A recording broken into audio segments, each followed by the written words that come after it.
Donde nos quedamos ayer en la parte de los instrumentos de recolección de datos, ¿sí? Ya sabemos, y aquí hay una cuestión muy importante, que en el enfoque cuantitativo la recolección es estandarizada y siempre utilizamos el mismo instrumento de medición para todos los casos, repetido de igual forma. Una toma de presión arterial es igual. Si son 3 tomas y el promedio y esperamos 5 minutos, el protocolo siempre es el mismo. El cuestionario es el mismo para todos. La guía de observación cuantitativa se aplica igual, todo es igual. En el caso del cualitativo, proponemos un primer instrumento, una guía de entrevista, una guía de observación, y la vamos ajustando. Es así como en el cuantitativo hay una prueba piloto, en el cualitativo hay primeras aplicaciones, revisamos el instrumento, vemos si estamos obteniendo las categorías pertinentes, si la unidad de análisis y de muestreo son las pertinentes, etcétera. Y lo vamos homologando.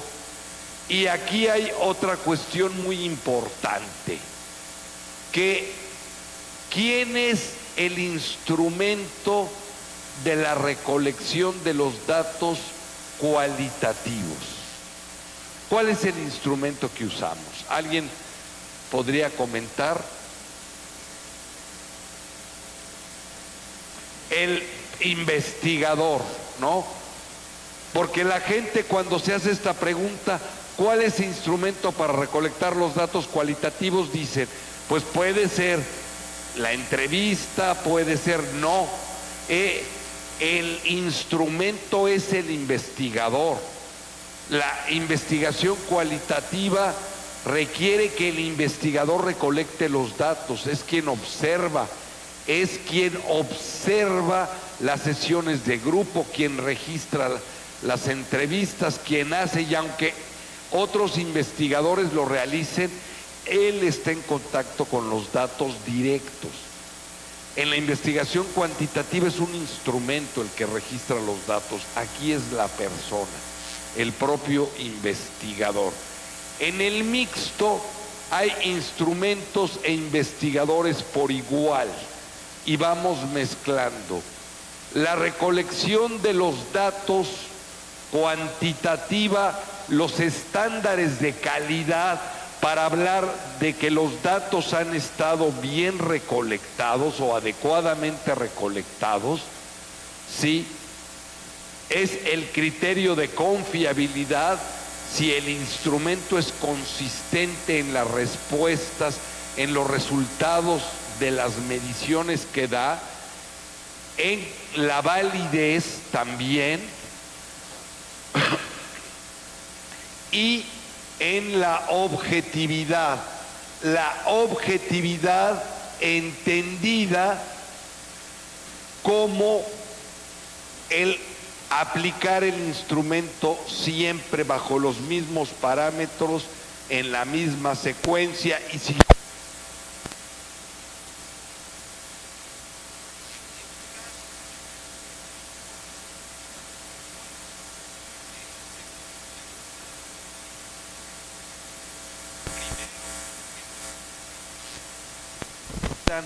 en darnos la misma información, que las categorías que emerjan de los diferentes casos sean las mismas. A esto le denominamos dependencia, que haya credibilidad de las fuentes, que confirmemos los datos en diferentes fuentes, que demos representación a todas las voces. Cuando son personas de una comunidad, debemos ser capaces de recoger las expresiones de todos y también que logremos captar los significados de los conceptos subyacentes. Y en el caso de la investigación mixta, todo requerimos los parámetros cuantitativos, cualitativos y mixto. Más adelante, el día de hoy, vamos a ver todas las herramientas que pueden ustedes disponer en la página web. Ayer algunos profesores me dijeron que no te podían tener acceso a la página web. Sin embargo, ayer hicimos pruebas con varios de ustedes y sí hay acceso a la página web. Ya estaba yo regañando a la persona de McGraw-Hill, pero esos profesores o pusieron mala dirección o no supieron cómo entrar. Hoy vamos a revisar qué recursos tienen en la página web, que va a estar abierta por varios meses, porque a partir más o menos de agosto se va a cerrar, pero vamos a ver cómo les podemos dar acceso nada más a los que estuvieron en este seminario. Va a ser un acceso por medio de los textos, ¿sí? Y vamos a ver todos los recursos que hay en la página web, vamos a ver los manuales, en fin, vamos a ver todo lo que pueden usar para sus cursos en las diferentes áreas y que ustedes vean qué es pertinente y qué no es. Bien, porque el libro impreso es aproximadamente como una quinta parte de toda la obra. El resto está en la página web, tienen ahí muchos más recursos, ¿sí? Ahora, ¿cómo organizamos los datos en el enfoque cuantitativo? Siempre es en una matriz que vamos a analizar estadísticamente. Si se trata de fenómenos físicos, químicos, sociales, al final lo que tenemos son números que representan valores de los casos que estudiamos en las variables que medimos, porque siempre en el enfoque cuantitativo tenemos variables, medimos en casos y registramos esos valores para probar hipótesis, para describir los datos que encontramos, para tener resultados. Siempre están codificados en una matriz de datos, que es lo que analizamos, ¿sí? La nueva edición de metodología que viene hace énfasis en qué resultados el alumno, de todo lo que nos dan los programas de análisis estadísticos, qué resultados debemos de ver e interpretar para no perdernos, porque el joven, sobre todo aquellos que no tienen entrenamiento matemático ni estadístico, de repente ven los resultados y ven una serie de coeficientes y se pierden. Y lo que nosotros hemos tratado es de facilitar esto. En la edición, los que no la conozcan, en esa que tienen en sus manos, verán que ya no hay ninguna fórmula. Eliminamos las fórmulas.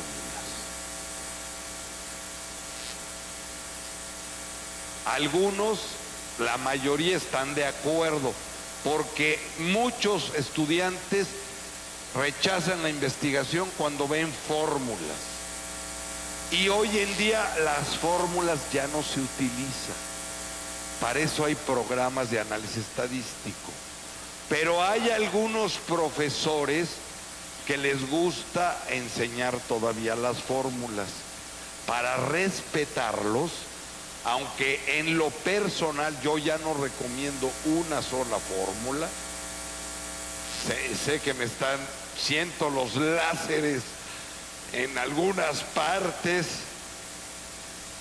porque el argumento de las fórmulas es que el estudiante tiene que aprender el proceso, tiene que entenderlo, pero se lo podemos explicar conceptualmente qué hace el análisis de varianza y decirle, hay programas que te lo hacen y que te dan estos resultados. Lo que sí es importante que aprenda, humildemente lo digo, el estudiante, es que sepa interpretar ese coeficiente, que sepa interpretar la significancia, qué implica una G cuadrada o un valor, un peso beta en una regresión múltiple de 0.64, significativo al nivel del 0.001. Eso es importante que sepa. Y qué decisiones debe de tomar, aceptar o no la hipótesis, por qué, y qué implicaciones tiene que esta variable esté correlacionada significativamente con esta otra variable, que lo sepa interpretar, contextualizar.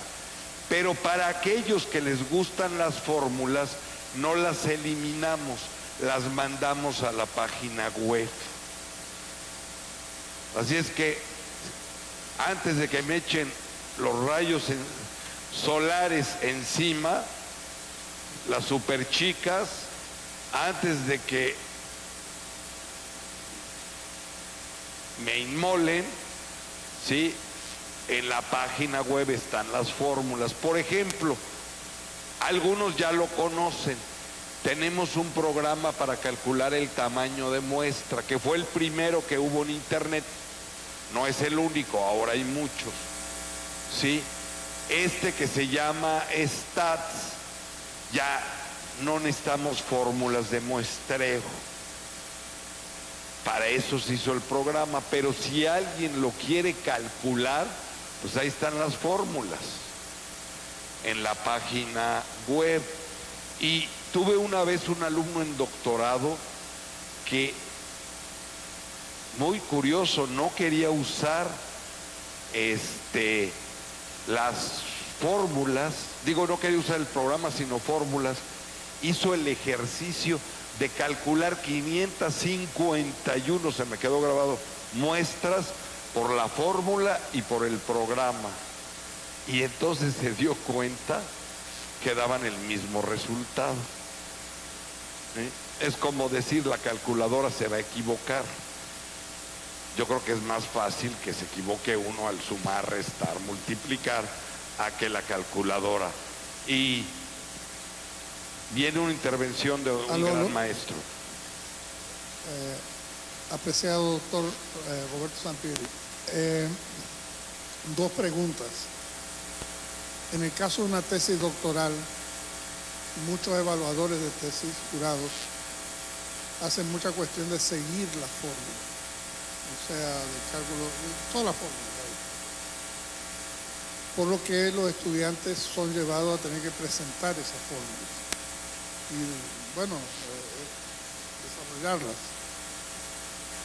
¿Usted cree que la tendencia, la primera pregunta es, ¿usted cree que la tendencia sería eliminar esa parte de las tesis doctorales o seguirá siendo una exigencia en términos macro, digamos? Y la segunda consulta... Si quieres, vamos una por una, porque todavía ya empiezo a tener Alzheimer light, entonces ya para la segunda ya se me olvidó lo que... Ah, ok, perfecto. Entonces, no, es muy importante la pregunta.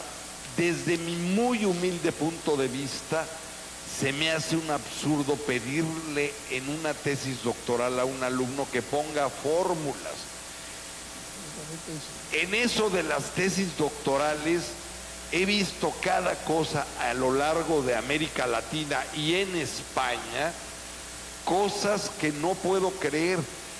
Y siempre les digo, y empiezan con las discusiones, no, es que les digo, abre 100 tesis de Harvard, 100 de Stanford, ábrelas de física, de química, de sociología, de la Universidad de Pensilvania, toma las 10 universidades ranqueadas número 1 en investigación, en doctorados, bajo cualquier criterio, y abre 100, 200 tesis. No te vas a encontrar fórmulas, a menos que la tesis sea desarrollar una fórmula o un algoritmo. Si no, ¿para qué? Y es como lo de la bibliografía, ¿no? Que todavía hay lugares donde dicen una tesis doctoral debe tener mínimo 100 referencias. ¿De dónde sacaron ese número? ¿Por qué no 101? ¿Por qué no 99? ¿Por qué 100? ¿Qué es un número mágico? Habrá tesis que requieran 10,000 referencias. Habrá tesis que requieran 60 referencias. Yo recuerdo una tesis doctoral en Panamá de la clonación de un tipo de vaca para producir leche que me tocó revisar. Claro que no podía tener más de 30 referencias porque las referencias nada más debían de ser de procesos de clonación. No iba a poner un apartado historia de los lácteos en América Latina. Que ese es un problema, y que me disculpen muchas universidades españolas que todavía tienen el modelo salamantino de Salamanca de enseñanza, de que el profesor dicta clase, y le llaman dicta clase. Y es, por ejemplo, hoy me siento un poco mal con ustedes porque es estar hablando y hablando, lo que pasa es que son muchos contenidos, me gustaría que fuera más. Por eso la pregunta del profesor vino a salvarme ahorita en estos momentos. Sí, profesor, nada más añadiendo algo a lo último que dijo, Humberto Eco, en su libro Cómo hacer una tesis, explica eso. Dice, no importa si la tesis tiene 1500 páginas o tiene 15 páginas, si usted logró desarrollar y explicar el problema de investigación en 15 páginas, no serán 15 páginas. No es por metro, ni por kilo, ni por kilómetro, ¿no? O sea, ahora la segunda pregunta, que para mí es muy, muy importante. Usted dijo el primer día que iba a poner a nuestra disposición su presentación, y para mí por lo menos es extremadamente importante eso. No sé si habría alguna forma de... Sí, yo creo, hoy en el almuerzo lo platicamos con la doctora Magdi, con las gentes de la universidad, para ver, ahí están los tecnicazos que son, ellos nos van a abrir seguramente algún espacio para poderlas bajar, ¿no? Sí, ¿verdad? Ya dijo que sí, no. Ya la estoy con... No, sí va a haber, tiene que haber un espacio web, si no lo construimos, donde subamos todo el material para que lo puedan descargar. Porque por correo no se puede enviar, es muy pesado, es Prezi, es Flash, son muy pesadas. En cambio, si lo ponemos en la nube, y además para eso se hizo la nube, ¿no? Entonces sí, no, por supuesto que va a haber. Adelante, profesor. Ok. Bien, en el caso de cómo organizamos los datos cualitativos a través de una base de datos, donde tenemos datos, muchas veces datos visuales, datos transcritos, es decir, escritos, datos audiovisuales, videos, etcétera. Y en el caso de los métodos mixtos, regularmente podemos tener bases de datos muy complicados donde combinen matrices, y esto es una promesa que hicimos desde la edición anterior, que íbamos a empezar a trabajar en análisis mixtos. Más adelante vamos a ver ejemplos de análisis específicos mixtos, cómo hacerle con ciertas cuestiones. Y también en la página web por primera vez se presenta un esquema para evaluar una investigación mixta, es decir, una propuesta de criterios para evaluar una investigación mixta, ¿sí? Ahora, hay datos que pueden ser codificados de manera numérica, cuantitativamente y también cualitativamente, porque los datos de entrevista los podemos, como les decía ayer, los datos cualitativos los podemos cuantificar en un nivel de medición nominal u ordinal, el grado de presencia de las categorías, ¿sí? Y el análisis de los datos, en el caso del enfoque cuantitativo, siempre la secuencia es la misma. ¿Qué es lo primero que hacemos en un análisis cuantitativo? Lo primero,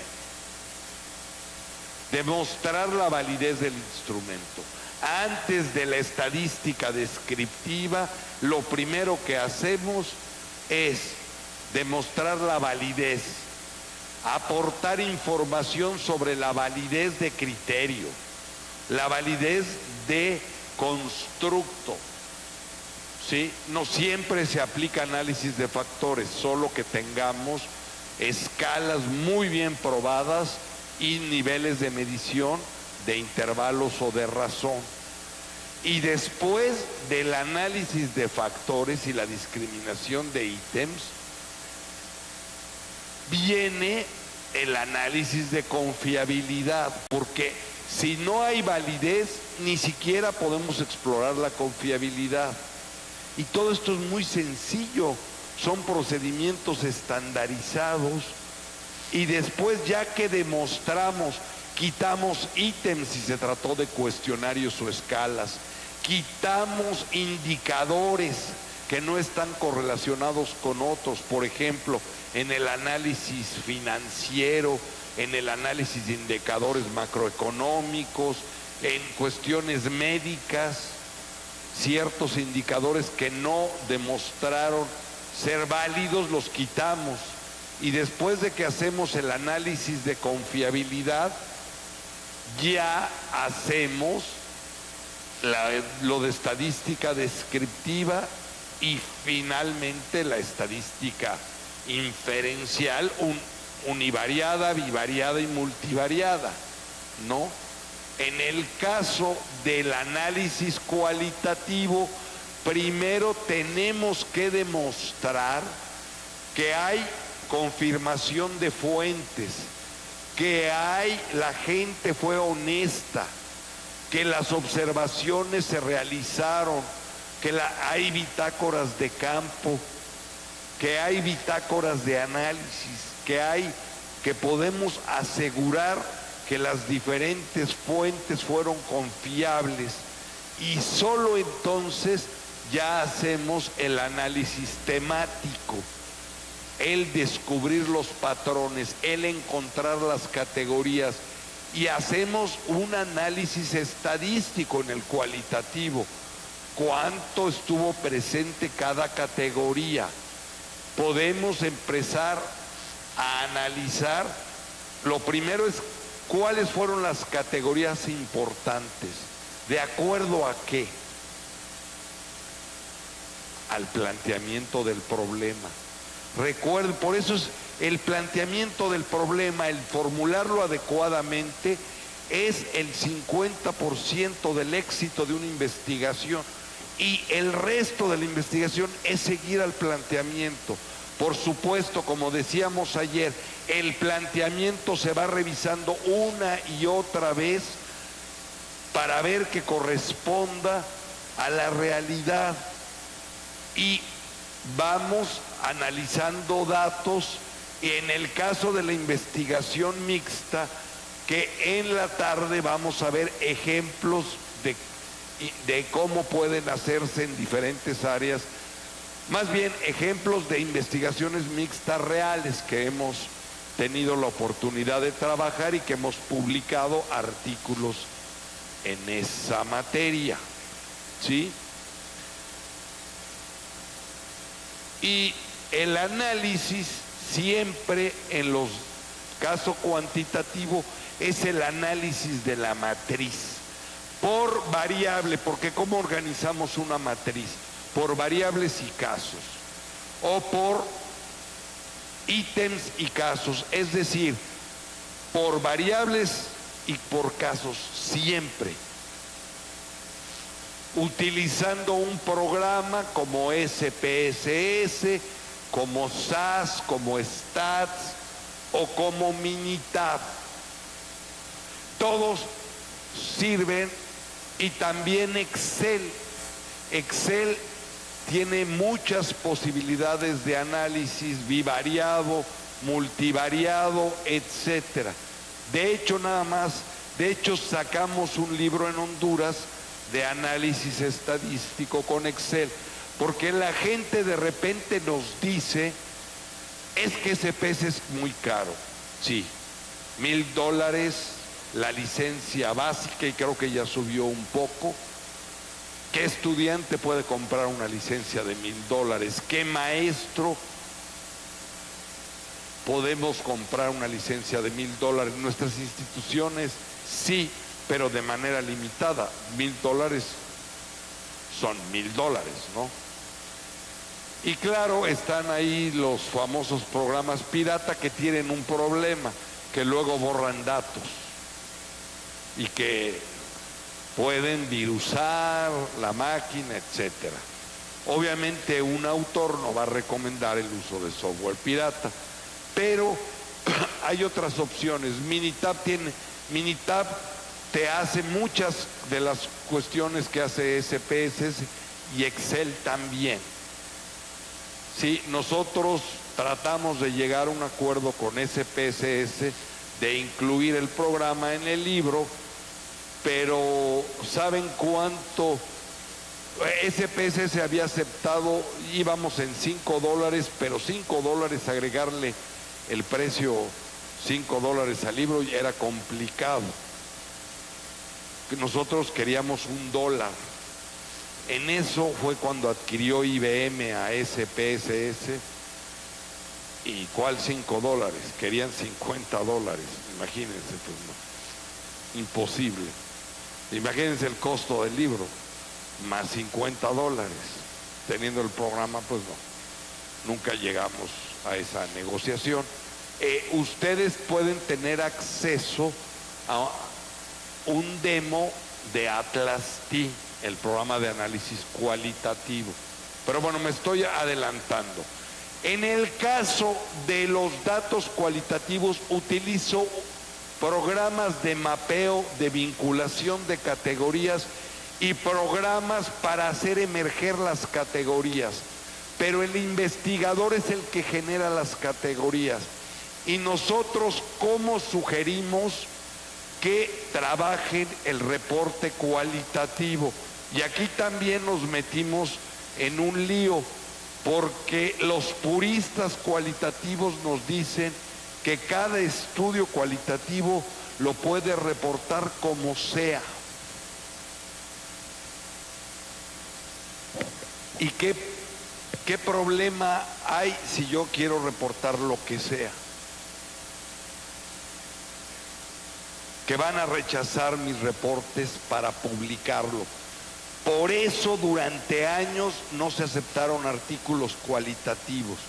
Nosotros desde la pasada edición, pero sobre todo en esta, sugerimos el siguiente esquema para presentar resultados cualitativos, y ahorita lo vemos, pero primero escuchamos al profesor.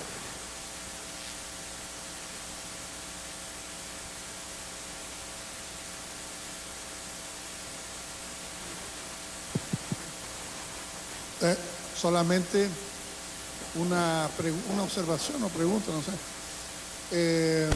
Usted sabe que está el programa ese desarrollado encima del SPSS, que es el PSPP, que es desarrollado por una entidad sin fines de lucro, etcétera, y que no creo que entre en el asunto de la piratería, y que yo he usado eventualmente. Hasta cierto punto me ha resultado con las mismas manejos que tiene el SPSS. No sé si esa sería también una posible alternativa. Te me adelantaste a una cosa que iba a comentar. Excelente. No, eso es lo que les iba a decir. Ese software se lo fue en su momento, porque se basaron en SPSS, pero yo creo que SPSS exageró, se olvidó de América Latina, pensó, claro, en Estados Unidos cualquier universidad pagar $1,000 por 1,000 licencias para su universidad, para cualquier gran universidad norteamericana no es nada, para nosotros es una fortuna. Entonces, al olvidarse SPSS de América Latina, nos la empezamos a ingeniar, y ese programa que nació en Centroamérica, al menos una versión que yo conozco, unos hondureños y unos panameños lo empezaron la primera versión a desarrollar, pues es un software muy parecido a SPSS, no tiene todas las utilidades de SPSS, pero sí las suficientes para el 90 o 95% de los estudios, y a nivel de pregrado tiene correlaciones, tiene todo lo que es bivariado, y efectivamente es una muy buena opción. Y acá me comentaban otra que no conozco. Maestro, ¿lo puede repetir?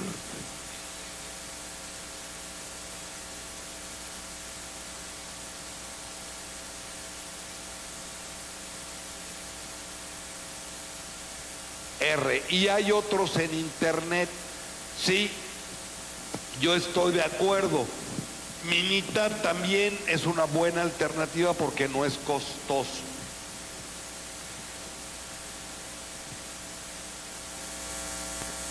Está como en 1,200 ¿qué? De Minitab. Fíjate que nosotros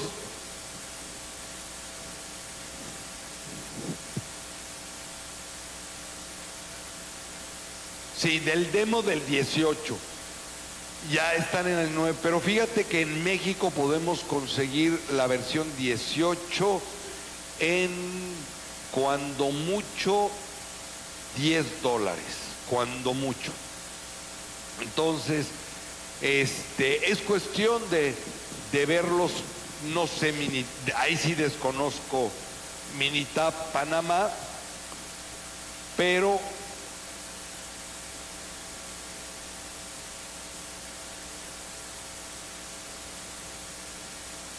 y Excel pues nos puede dar todas las funciones. Por eso hicimos un libro de estadística con un profesor de la Católica de Honduras, Marco Bernal. Hicimos un texto de cómo usar Excel para todas esas funciones y ahorrarnos el costo, porque además Excel es un buen graficador, ¿no?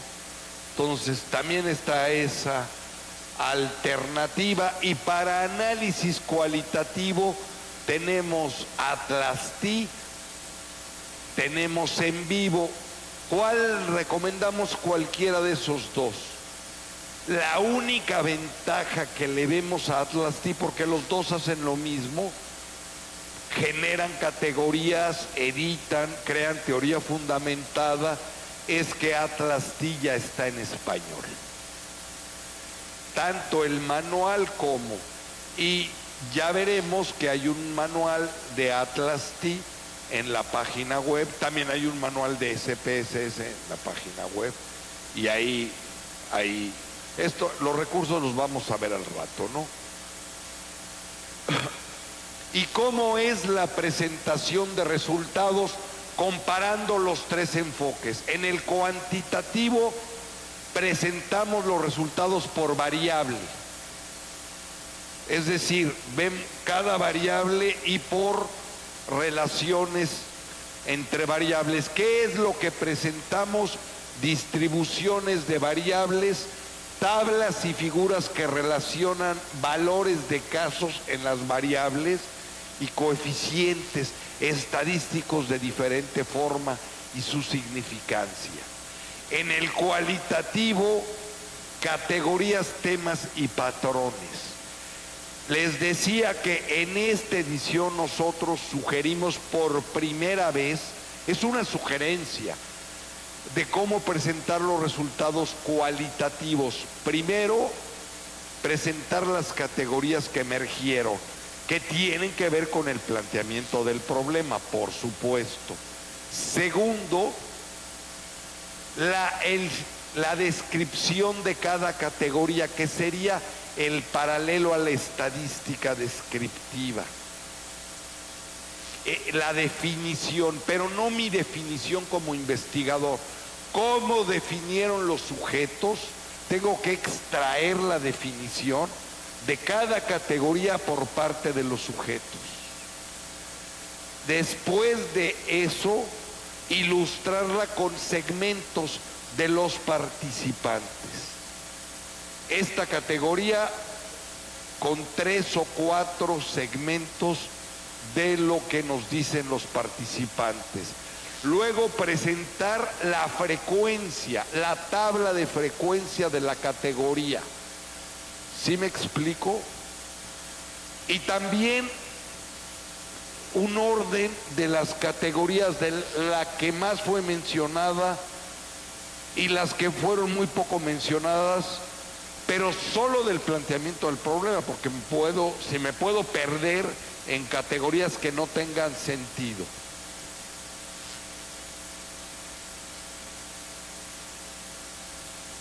Atlas sí lo hace, por supuesto, en vivo también, sí. Y después agrupo las categorías en categorías mayores y en patrones para encontrar cuáles son las categorías centrales que explican el fenómeno. Y finalmente, la asociación entre categorías, cuáles son puede ser en un esquema de teoría fundamentada, causas o antecedentes, consecuentes, variables categorías mediatizadoras, como si fuera un análisis de regresión múltiple, pero visual. Y aquí no es un análisis de causalidad estadístico, sino lógico, de cómo embonan las categorías. Y construyo mi teoría vinculando las categorías y explicando el fenómeno y respondiendo así a las preguntas de investigación. Y tengo tablas y figuras para explicar las relaciones entre las categorías. En la investigación cualitativa no basta con que yo mencione las categorías que surgieron. Tengo que explicar su sentido, cómo explican mis datos y cómo se conectan entre sí las categorías. Eso es muy, muy, muy importante. Y en el mixto tengo de todo. Voy a tener tablas estadísticas, voy a tener comparación de un análisis estadístico contra un modelo de teoría fundamentada, voy a enlazar datos, voy a convertir datos para tener una explicación más completa del fenómeno. De esto vamos a ver algunos ejemplos, y tienen varios ejemplos en el libro y en la página web. Y al final también el reporte de resultados contiene afirmaciones o párrafos que describen los resultados y frecuentemente modelos. ¿Qué es un modelo?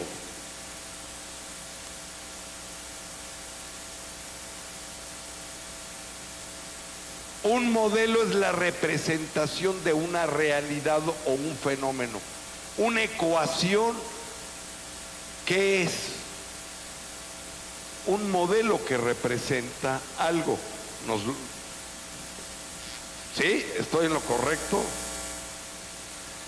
Entonces, un modelo econométrico representa una realidad económica, un modelo epidemiológico, una realidad de un virus, por ejemplo, de su comportamiento, de cómo se distribuye en una población, un modelo causal de cómo unas variables afectan a otras. En el caso de la investigación cualitativa, cómo unas categorías tienen impacto en otras, y se relacionan.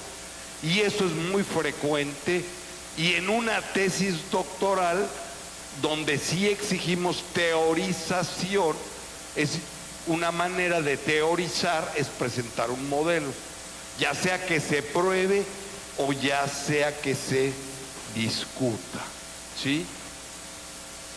Y al final tenemos la discusión, ¿no?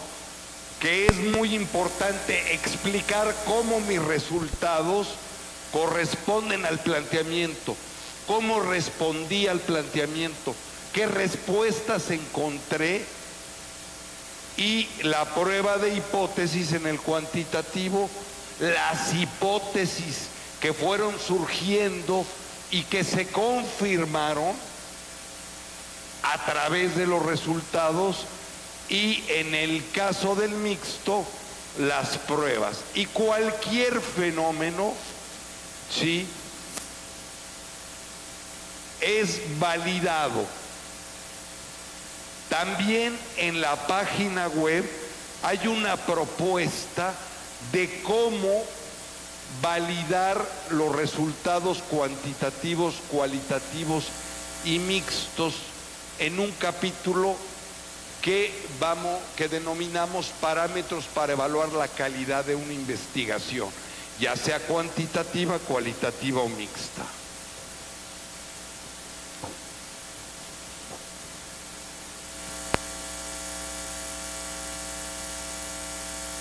Y ahora sí, cualquier fenómeno puede ser analizado cuantitativa o cualitativamente.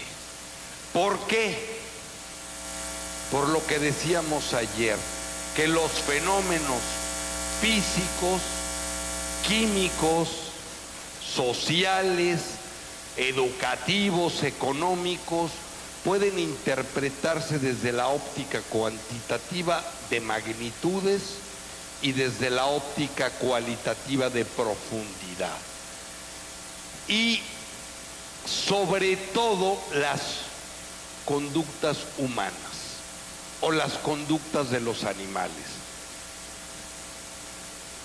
Todo mundo ha visto reportajes de animales en National Geographic o canales similares, ¿no? Y ha visto documentales de cómo viven los leones, cómo viven las cobras, las cebras. ¿Esos estudios son cualitativos o cuantitativos?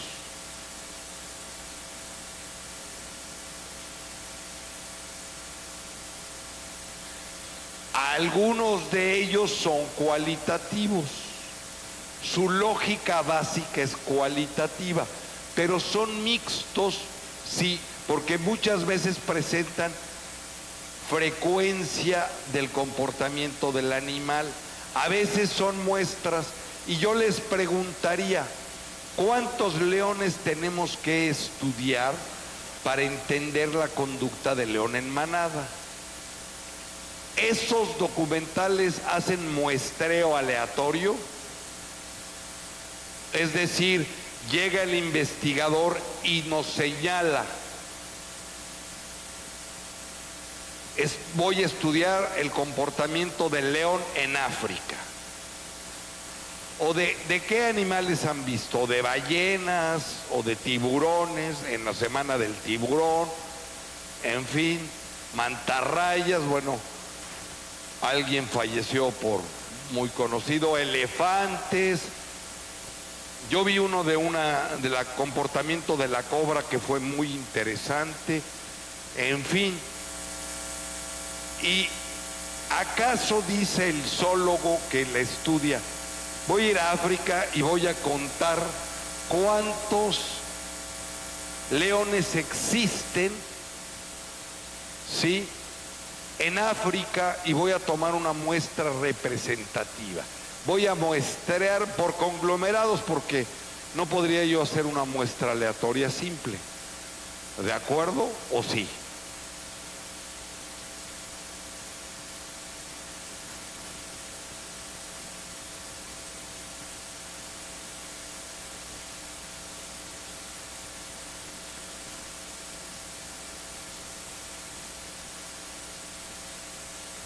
¿Y cómo los elige? Al azar. Al azar significa usando procedimientos de probabilidad. ¿Muestrean áreas o qué hace? No, no es una muestra al azar, es una muestra por conveniencia cualitativa. La que puedo, la que encuentro a la hora de... Ya encontré una manada, a esa la voy a estudiar. Veo si tiene el tamaño suficiente, si es representativa cualitativamente hablando, sí o no. Pero no digo, a ver, en el Serengeti voy a agarrar por área geográfica, en base a la estadística de manadas que hay, voy a calcular el número de manadas que necesito para tener representados estadísticamente a todas las manadas de leones en el Serengeti, y en acá, y en esta otra zona, y aquí, y por país, y entonces voy a estudiarlos. No, voy a una zona donde espero encontrar manadas, donde sé que hay manadas, en un contexto apropiado de acuerdo al planteamiento del problema. Elijo una y veo, es manada y hay cachorros, hay líderes, leones, leonas, y ahí empiezo el seguimiento. Y cuando paro la investigación, porque las investigaciones no son eternas, ¿o sí? Las gentes que creen que son eternas, ¿qué pasa con ellas? Que nunca terminan sus tesis, que nunca hacen esas cuestiones, ¿de acuerdo? Entonces, estudian la que pueden, y cuando entienden el fenómeno, entonces ya concluyen, ¿sí? Había una observación. Sí, buenos días. Como docente, profesor, nosotros aplicamos investigaciones dentro del aula de clases. Y mi pregunta es, uno de los grandes retos que nosotros tenemos para poner investigaciones a nuestros estudiantes es el tiempo. Esa es una limitante, sobre todo cuando hablamos de cuatrimestre. Ellos deben presentar una investigación y le podemos plantear de aquí en adelante estos 3 enfoques. Pero la pregunta es, en la experiencia que tienen, ¿los 3 enfoques pueden implicar el mismo tiempo para desarrollar una investigación? Buenísima pregunta. Normalmente, no podemos generalizar, pero normalmente una investigación cualitativa toma más tiempo, ¿sí? Depende por ejemplo, una encuesta, si tienes recursos, si tienes 1000 encuestadores, 1000 gentes que vayan a las industrias, la puedes hacer en una semana. Levantar los datos y en 2 semanas ya tienes los resultados, y en un mes puedes hacer el reporte de investigación. Pero si nada más tienes 2 encuestadores, te puede llevar esa encuesta 6 meses o 1 año. En la investigación cualitativa puedes tener entrevistadores y bueno, tú como investigador analizar las entrevistas. Y si tienes 10 casos, lo puedes hacer en 2 semanas. Es decir, es relativo, pero normalmente obviamente la investigación mixta lleva más tiempo. De lo cual y depende del planteamiento del problema de la investigación. Regularmente requiere mayor tiempo la investigación cualitativa, pero es muy variable, porque por ejemplo hay investigaciones en física que pueden llevar décadas. O un ejemplo que a mí me encanta de investigación cualitativa para enseñar, el estudio de las pandillas en Estados Unidos, de Martín Sánchez Jaworski, que le tomó 10 años. Se metió como pandillero, lo arrestaron. Tiene un libro que se llama Islands in the Street, que reporta su estudio de las pandillas en Estados Unidos. En los años 70 fue este estudio. Le tomó 10 años. Es muy variable, no podemos hablar de... Normalmente una encuesta toma menos tiempo que un estudio cualitativo, pero no hay una regla universal. Ahora, lo que es importante desde mi humilde punto de vista es que al estudiante, ¿cómo sugiero yo la enseñanza en investigación? Perdonen, ¿el resto está de acuerdo que trate 5 minutitos este tema o lo trato con la maestra? Pero lo que yo sugiero es para los cursos, para cualquier programa de pregrado, un primer curso en el primero o segundo semestre, cuatrimestre, de herramientas para investigar para sus trabajos de tesis, para sus trabajos universitarios. Búsqueda de bibliografía, búsqueda de información, que conozcan qué lugares, dónde pueden buscar estudios, porque si no el joven se va a Wikipedia o lo googlea todo. Bueno, hasta nosotros lo hacemos. Que quién ganó el partido de no sé quién, el partido Real Madrid-Barcelona de hace 3 años. Si no soy fanático del Barcelona, de esos que se memorizan, o del Real Madrid, pues tengo que ir a Google y ponerle partido, ¿no? Y el joven hace lo mismo para todo. Y a veces la información no es correcta, porque la fuente no es confiable.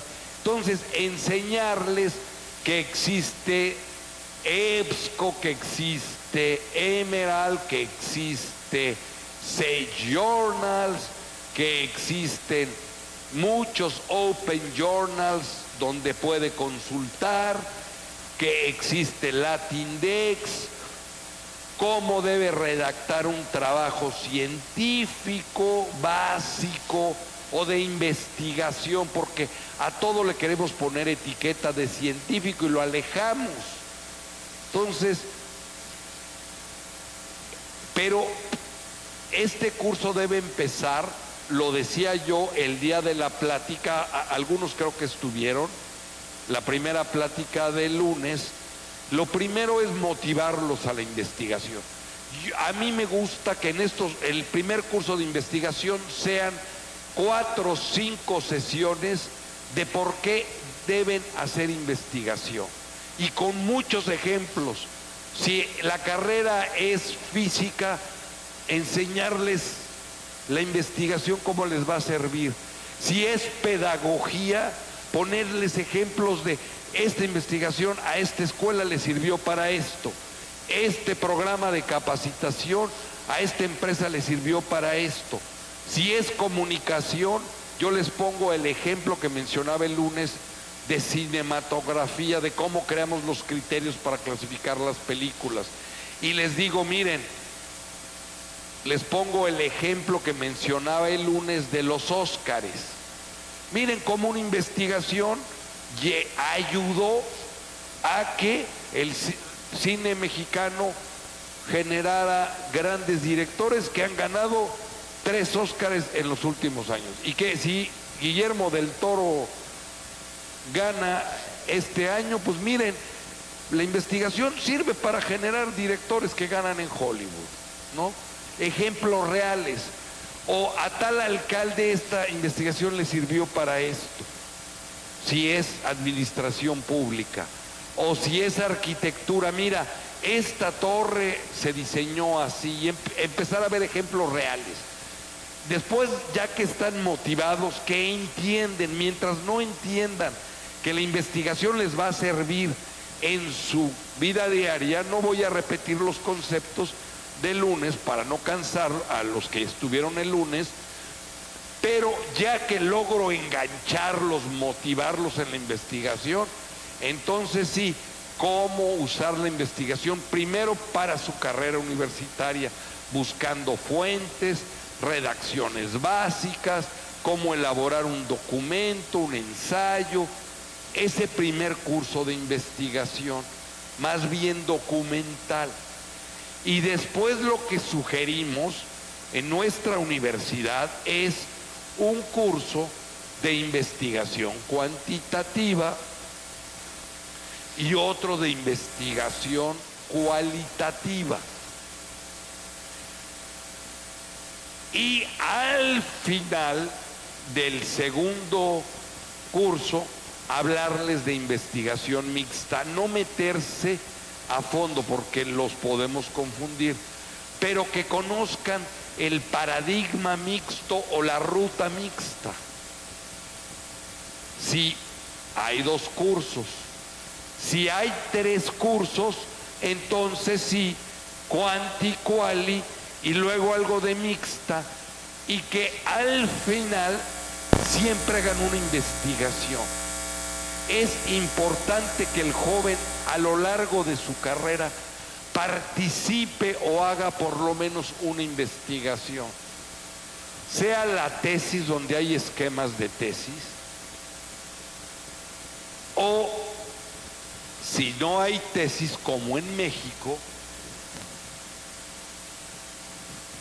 que sí existe como opción pero casi nadie la elige porque hay por promedios, pero sí en nuestra universidad es rara la tesis de pregrado. Pero todo alumno participa en una investigación y le expone a toda la universidad.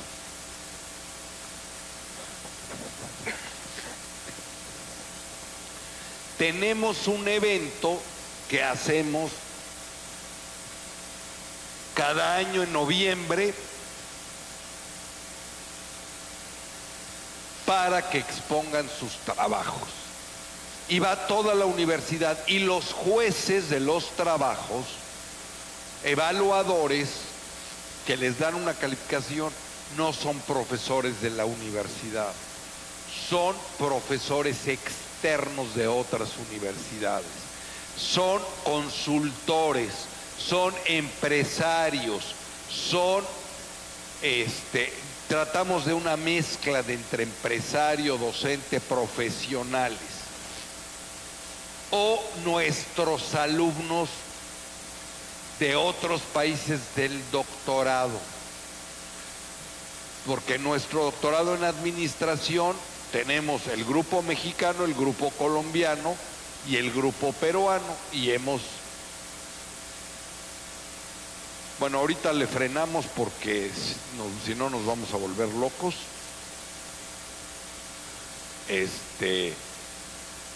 Pero los alumnos de doctorado, que son profesores, que son gente ya de mayor experiencia, les evalúan los trabajos. Y aparte es como una feria de ciencias, ¿no?, donde están exponiendo y invitan a sus padres, invitan a sus familiares, otros alumnos de otros semestres, y esto es hacia el final de su pregrado, más o menos en sexto, séptimo, octavo semestre. Así es como sugiero, y que pues vayan empezando a ver esto de la investigación, pero sí por lo menos estos 3 cursos de investigación. Si hay 4, entonces se puede profundizar un poco más en los métodos mixtos. Y aparte, tener un mecanismo en la universidad que capte a los que les interesa la investigación.